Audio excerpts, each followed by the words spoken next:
Sumainyo ang Panginoon. At sumaiyo rin. Ang mabuting balita ng Panginoon ayon kay San Juan. Papuri sa iyo, Panginoon.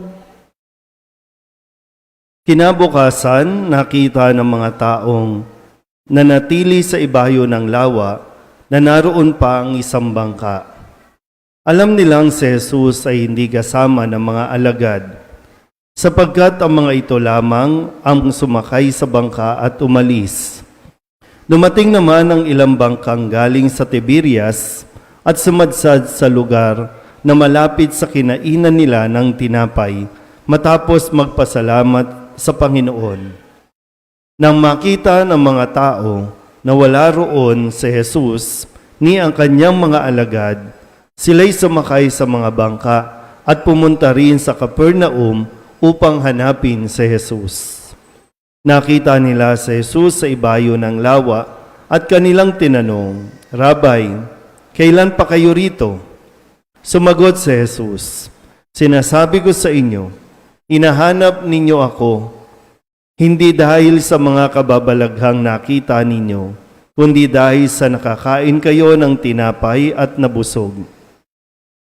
Gumawa kayo hindi upang magkaroon ng pagkaing nasisira, kundi upang magkaroon ng pagkaing hindi nasisira at nagbibigay ng buhay na walang hanggan.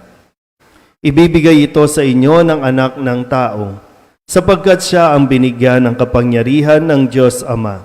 Kaya't siya'y tinanong nila, "Ano po ang dapat naming gawin upang aming maganap ang kalooban ng Diyos?" "Ito ang ipinagagawa sa inyo ng Diyos. Manalig kayo sa sinugo niya." Tugon ni Jesus. Ang mabuting balita ng Panginoon. Pinupuri ka namin, Panginoong Hesukristo. Isang mapagpalang gabi po sa inyong lahat. Ngayon po ay Lunes para sa ikatlong linggo ng Pasko ng Pagkabuhay. Lunes at tayo po ay nagsisimula muli ng ating pong panibagong linggo. Simula ng pakikinig natin sa mga aral na itinuturo ni Jesus, lalo tigit sa naririnig natin sa Ebanghelyo na ipinahayag ni San Juan. Ito po yung karugtong din po ito, no? Kung maalala nyo po, nung nagmisa o nagsimba kayo nung Biyernes, ito yung pagpapakain ni Jesus sa napakaraming tao. Higit 5,000 tao ang pinakain niya doon sa iilang pirasong tinapay at isda. At dahil doon sa naranasan ng mga tao na nakapagparami ng pagkain si Jesus, nakapamigay, libre, walang bayad, may take out pa, kung kaya ngayon po ay hinahanap siya ng mga tao. Hinahanap, no? At kung papakinggan natin ng mabuti, itong sinabi ni Jesus sa ating Ebanghelyo, sabi niya, "Hinahanap ninyo ako, hindi dahil sa kababalaghang nakita ninyo." Pag sinabi kasing kababalaghan, no, ito yung mga palatandaan. Dapat na makita ng mga tao, ito yung palatandaan para nang sa ganon ay manalig sila, manampalataya sila na si Kristo ang Mesiyas. So babalikan natin ulit. Ang sabi ni Jesus, "Hinahanap ninyo ako hindi dahil sa kababalaghang nakita ninyo, kundi dahil sa nakakain kayo ng tinapay at nabusog." Ano bang feel ninyo dito? Kapag sinabing, hinahanap nyo ako, hindi naman dahil nakita nyo palatandaan eh. Hinahanap nyo ako kasi may ayuda. Di ba? Ito yung termino natin, itong mga nakalipas na taon. Di ba? Kung sino ang nakakapagbigay ng ayuda, doon tayo. Doon tayo pipila, yung kikilalanin natin. Malaking epekto kung sino ang nakakapagbigay. Yan.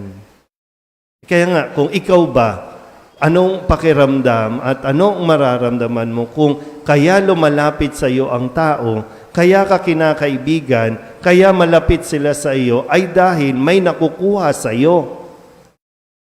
May napapala sa iyo. Hindi dahil tanggap ka. Hindi dahil gusto ka talagang maging kaibigan, kundi dahil may nakukuhang ayuda sa iyo. Nakakalungkot man, minsan sa simbahan, maraming tao nagsisimba kapag may ayuda. Kapag mayroong parilip, pag mayroong pakain, maraming magsisimba. Yun yung realidad. Maging sa atin, hindi ko alam kung bakit ba tayo nagsisimba? Bakit ba tayo, talaga bang naniniwala tayo sa epekto ng misa sa atin? Bakit tayo nagsisimba? Bakit tayo pumupunta ng simbahan? O pwede namang nanonood na lang kayo sa TV. Pero, naniniwala ba talaga tayo sa tinapay ng buhay? O naniniwala tayo na may makukuha tayo sa Diyos? Kaya nga yung iba, imbis na Panginoon ang tawag, sa dami ng gusto mong hingin sa Diyos, hindi na Panginoon ang tawag mo kundi Penginon, Penginon. Kasi yun na lang ang tingin natin sa Kanya. Hingian, hingian, lalapitan mo lang kasi meron siyang maibibigay. Hihingi ka mayroon kang makukuha. Pero hindi talaga dahil nasa Kanya ang kaligtasan. Wala pa talaga doon yung tingin natin na kapag lumapit tayo kay Kristo at talagang gusto natin lumapit kasi nasa Kanya ang kaligtasan natin. Sana doon nandoon na tayo. Kasi kung kaya tayo lalapit, kasi may hihingiin ka, either pera o kaya kagalingan, kalakasan ng pangangatawan, o kung anumang intensyon na hinihingi mo sa Kanya. Yun naman, nagiging totoo lang sa Jesus sa Kanyang sinasabi. Kasi kailangan talaga totoo ang marinig natin. Masakit man, pero yun talaga Yan ito, kinumpronta niya yung mga tao.